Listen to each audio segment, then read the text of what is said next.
What's up, everybody? You're listening to yet another edition of Cocaine Willie, the official K-State representative on the College Huddle. I am your commissioner, Bob Trollsby, and as always, I'm joined by my co-hosts, the good chef, Andre Napier, and Fireball, Matt Marchesini.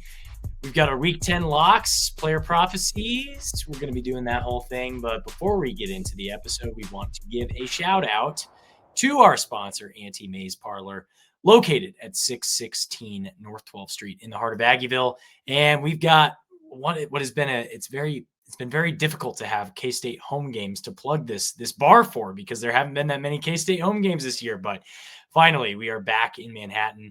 And if you're going to be going to the game against Texas Tech, there's no reason not to go to Anti-Maze and check things out there. They've got live music, comedy, and all sorts of other events every single week, along with craft cocktails, draft beers, everything in between, all the things that you could ever possibly want at a bar that's been running for 51 years and even longer than that, under different ownership at certain points in time. But original Prohibition bar in Aggieville, so rumor has it, at least. But they got all sorts of stuff. Let's look at, we've got Pride in the Parlor, Thursday, October 30th. We've got November's Pie and Cocktails with Therapie, Tuesday, November 11th. We've got Nathan Page's Guitar Pull, Underground Guitar Pull, Thursday, November 13th. So there's a couple weeks before we've got another new slate of events here. But if you want to stay apprised of what's going on there, check out antimaze.com or follow Anti-Maze on social media. But that's going to do it for our ad read. Fellas, Week 9 locks was an interesting week. We got two guys on this screen who went 4-1, and one guy who went 3-2, and that 3-2 guy is the bag boy. But I'm gonna wait until I read through the results here of the standings and everything. But Matt, you are still the leader, which also starts with an L. You asshole. At 29-16 on the season. After that 4-1 victory. Big 12 games, you hit on Cincinnati -4.5 versus Baylor. You hit on Utah -13.5 versus Colorado, and missed on Kansas -2.5 versus the Cats. In your national game, you hit on Vandy -2.5 versus Missouri, and your Sicko game, you had Wyoming -5.5 versus the now head coachless Colorado State Rams. No longer being coached by the other. Well, he's not a Napier. Is he a Napier? Norvell, the other. He's a Norvell. Norvell. Chef is in third place overall, 19-26 record, but caps off a 4-1 week with some solid dubs here. You have BYU +2.5 at Iowa State, Cincinnati -3.5 versus Baylor when you got the line, and took K-State +2.5 at KU in the Sunflower Showdown. You missed on Oklahoma -5.5 versus Ole Miss, at Ole Miss rather. And your Sicko game, you had Central Michigan -15.5 versus UMass. UMass. Can't spell UMass without ass. Saying I'm third place is very such a nice way to say I'm in last. I love that you did that for me. L. Third out of three. I went 3-2. I'm second overall, 24-21 record. Still better than Chef in the aggregate. Big 12 games, I hit on Cincinnati -4.5 versus Baylor. I hit on BYU +3.5 at Iowa State, and missed on TCU -16.5 at West Virginia. Horned Frogs, what are you doing? What are you doing, Horned Frogs? What are we doing?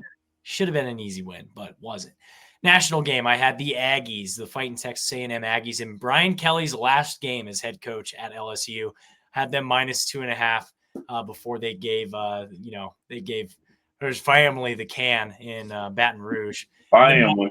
My Sicko game, I had the Fun Belt matchup between Georgia State, 2 1-6 teams, 2 0-3 teams in their conference.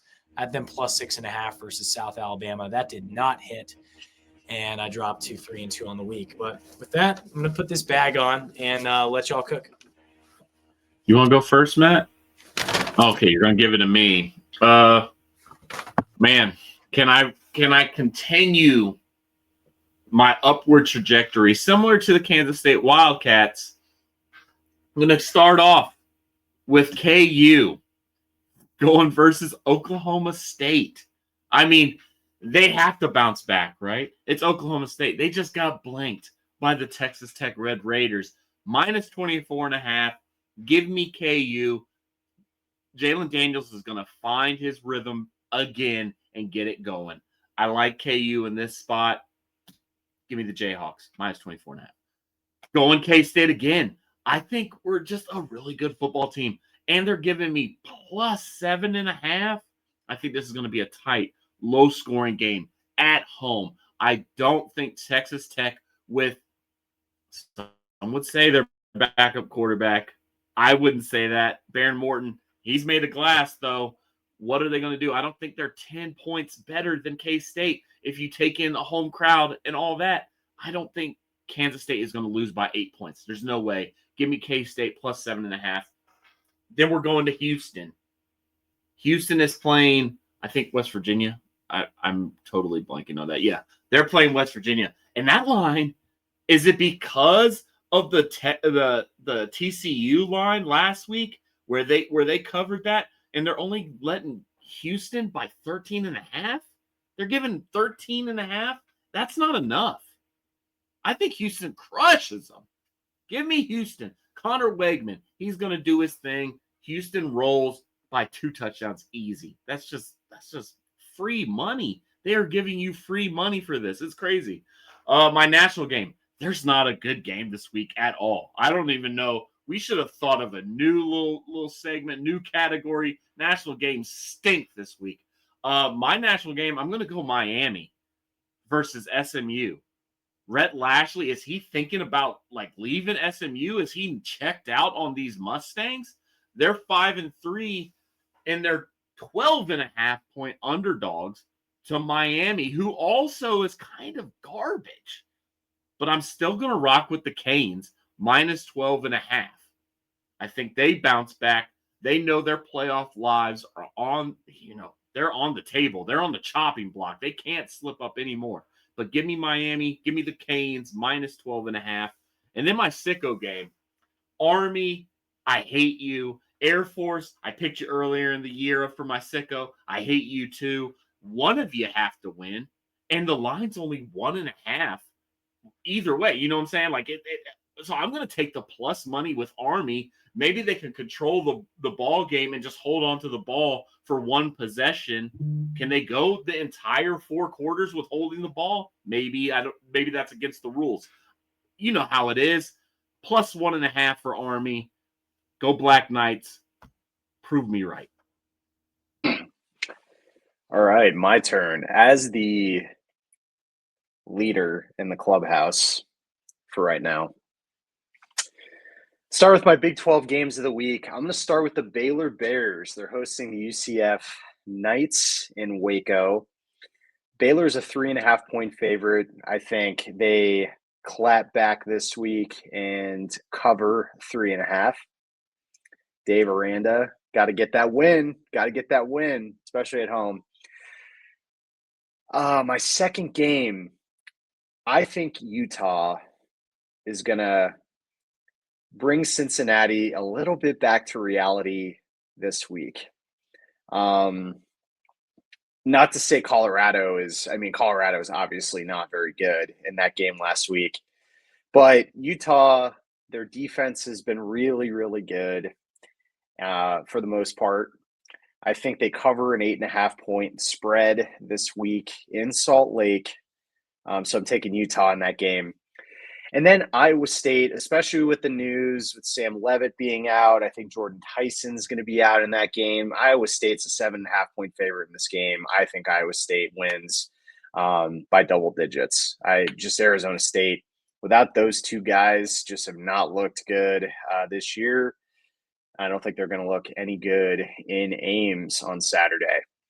National game of the week, few ranked matchups. I'm going to take the Tennessee game. Tennessee playing OU in Knoxville. Tennessee's a 3.5-point favorite. I think they beat up on OU in that game. And then my sicko game of the week, the directional schools of Michigan, Western Michigan and Central Michigan are meeting.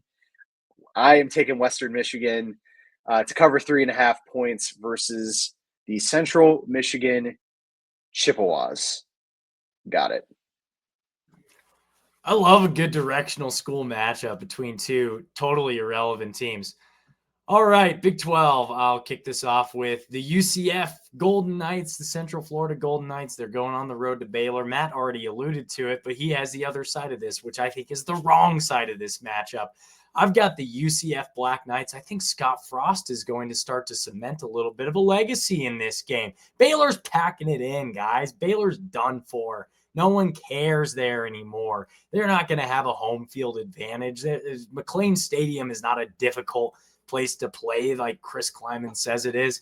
UCF's going to go in there plus 3.5. They're going to stomp Baylor, and Baylor's going to be licking their wounds for a second straight week. Colorado, I've got them plus 4.5 versus Arizona. This is just basically me reading too much into the fact I think Arizona is an impossible team to really lock down this season. I feel like they played to the level of their opponent in a lot of these games.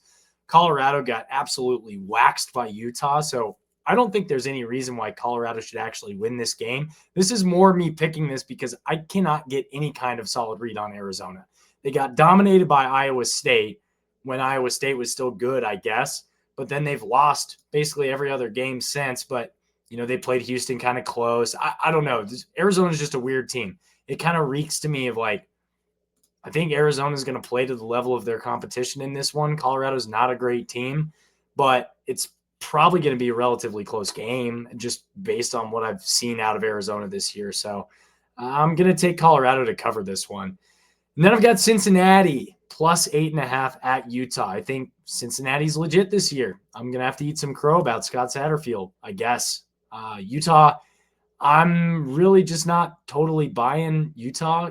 Despite the victory they had against Colorado, I still am just not. I'm not sold on Utah. They're kind of a weird team too. So this is also more of a hatred pick for the other side than it is actual belief in the other side. But, Cincinnati, they have proven quite a bit this season in Big 12 play. So they've beaten some teams I didn't think they'd beat, and they've beaten them pretty solidly. So I'll take Cincy plus 8.5. That's just a lot of points. So I'm going to take the points. My national game, I've got Vanderbilt plus 2.5 at Texas. Texas is coming off of 2 overtime wins to shitty teams in the SEC. Who is to say that Vanderbilt can't also just outright win this game? Texas has not proven anything at all. Like, they beat OU, but that's a rivalry game. Shit gets weird in rivalries, and especially in Red River. I just don't think Texas is very good this year. I'm going to pick Vanderbilt. Pavia is having a hell of a year. Kudos to him. He's like 28 years old now, but give me Pavia. Give me Pavia. He's bringing like hundreds of New Mexicans to these games every week. So I love Pavia. He's got a huge, huge family. Love it. Sicko game. We've got the first of 2 matchups between these 2 teams this year. In the Pac-12, the only 2 teams in the existing iteration of the Pac-12, Washington State is minus 3.5 point favorites going on the road to Corvallis, Oregon to play for Oregon State in the first of 2 matchups that they're going to have in the regular season this year because they couldn't find anybody else to fit on the schedule. I'm going to take Wazoo. They've been the better team through and through this season, despite I think only being a 4-5 team or no 4-3 team or something along those lines. They're right around 500, but Oregon State's 1-7, and they're just not very good. So yeah, Wazoo. I'm going to do that. That's going to be it for locks. All right, moving on to player prophecies. To recap last week, what do we have here? So I had K-State muffing a punter kick return that led to a touchdown for KU that will ultimately be the difference in the game.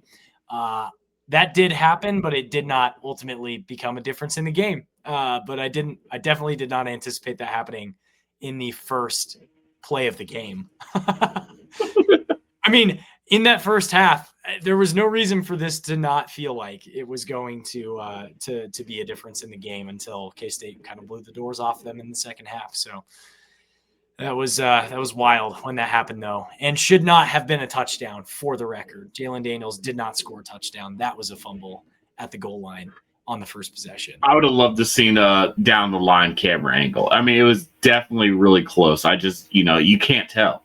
You literally cannot tell. There's no question in my mind that it was a fumble before he got to the goal line. But anyway, Chef, you had Jace Brown for 7 catches, 105 yards, and 1 touchdown. Jace had a killer stat line in the game against KU, but to be incredibly specific, he had 4 receptions for 160 yards with 1 touchdown. So you were pretty much right there. Okay, but add his carries and subtract the yards he had on the carries, and we might be close.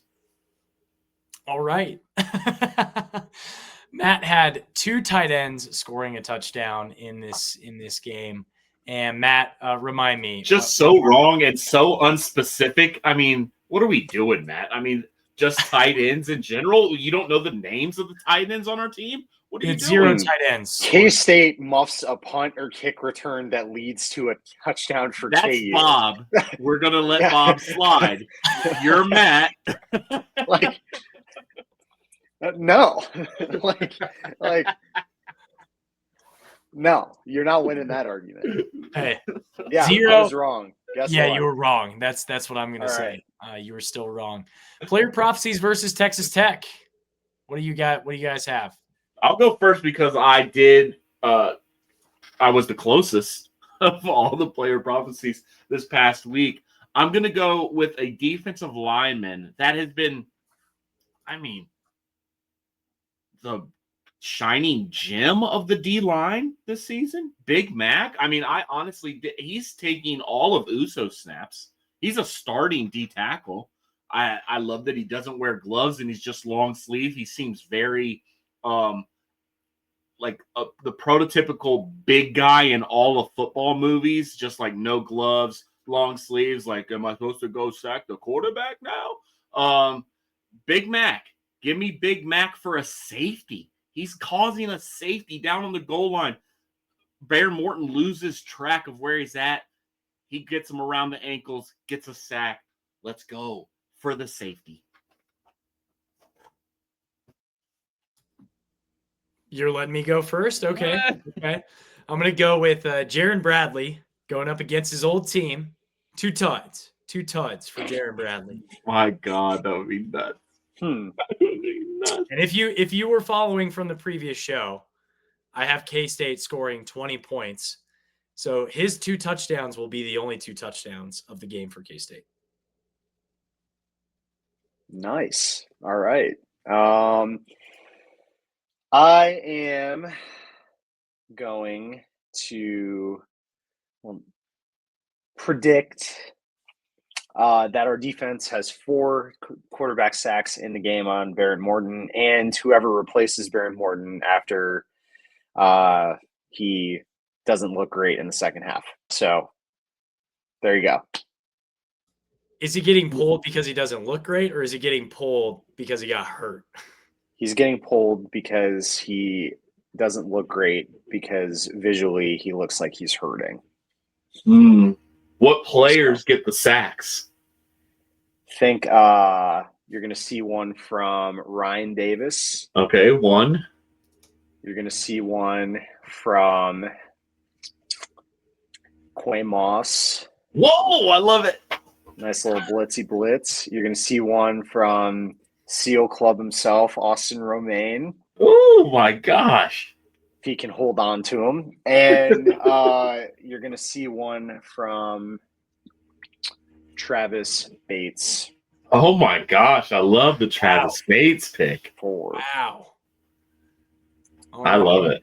I love it. I did not.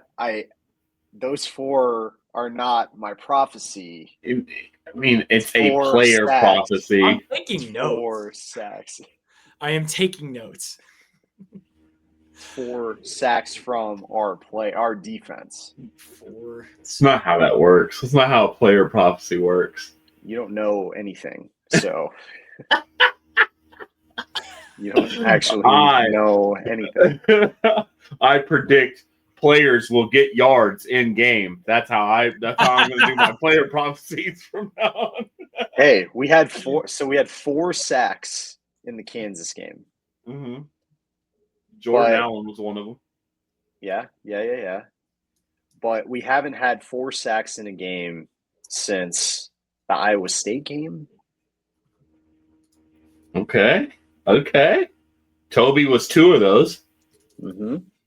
I So like the pick. I don't know how much they're going to be throwing the ball though. That's the one problem I have.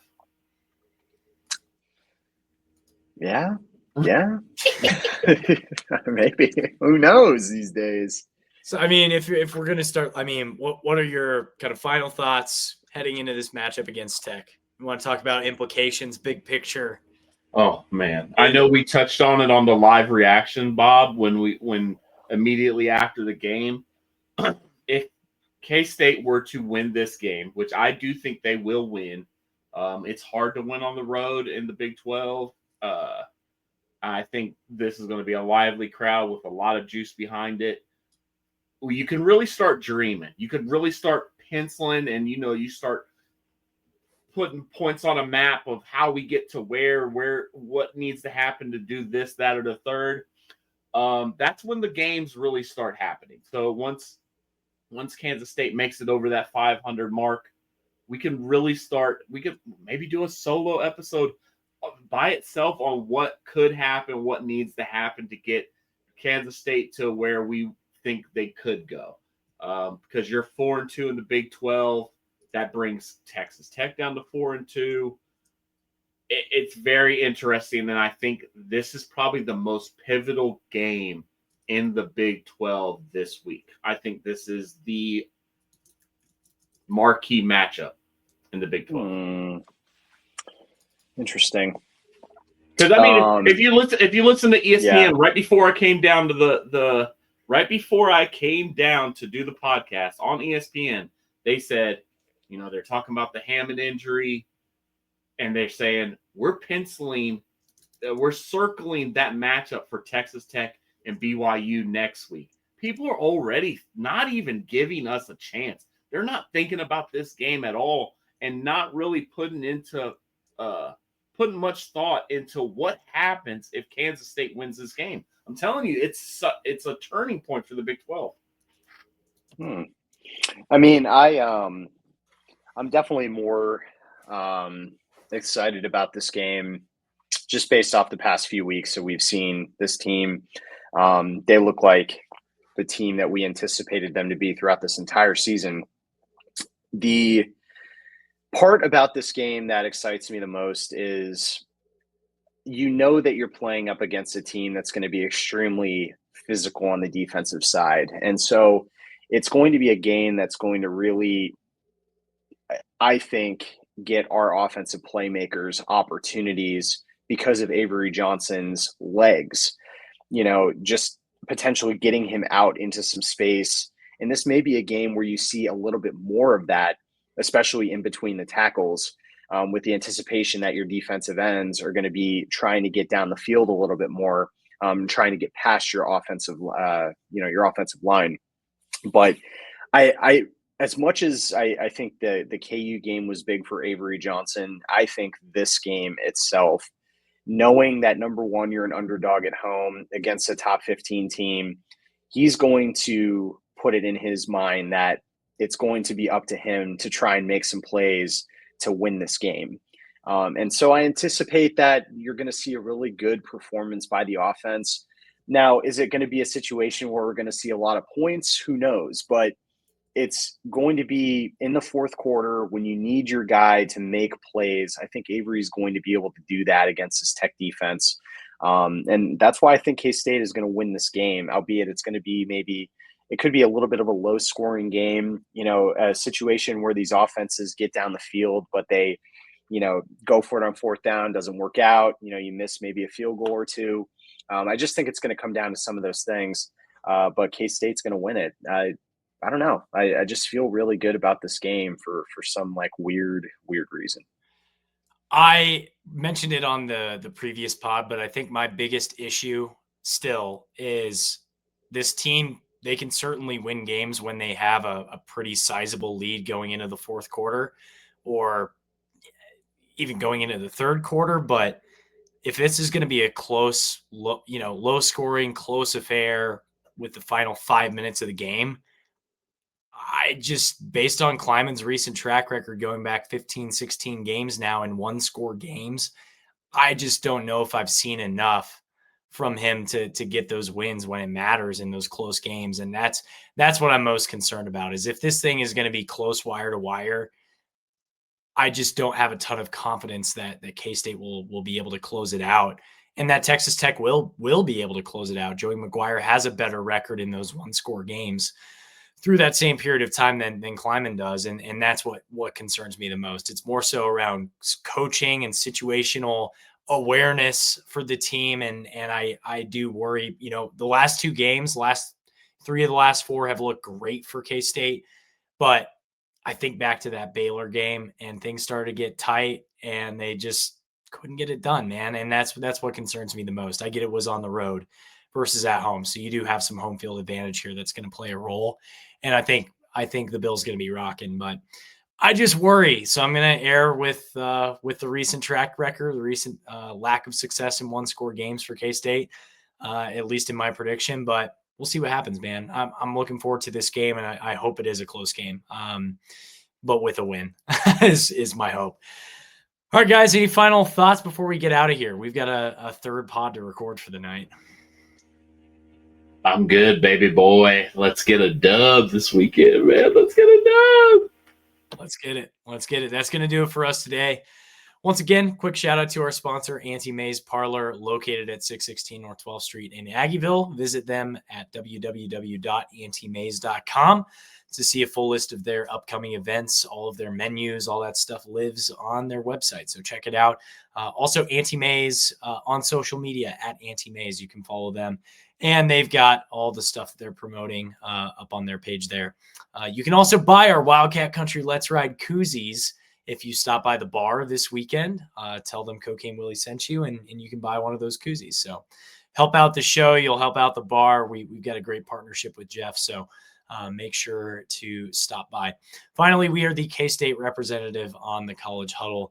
Check them out at thecollegehuddle.com or follow them on social media at College Huddle. You can also follow us on social media at Cocaine Willie or individually. I'm at Bob Trollsby. Chef is at Chef Andre Napier, and Fireball Matt is at Matt Marchesini. Chef. Cocaine's a hell of a drug, baby. We're all coke and no joke, and I'm going to do this one more time.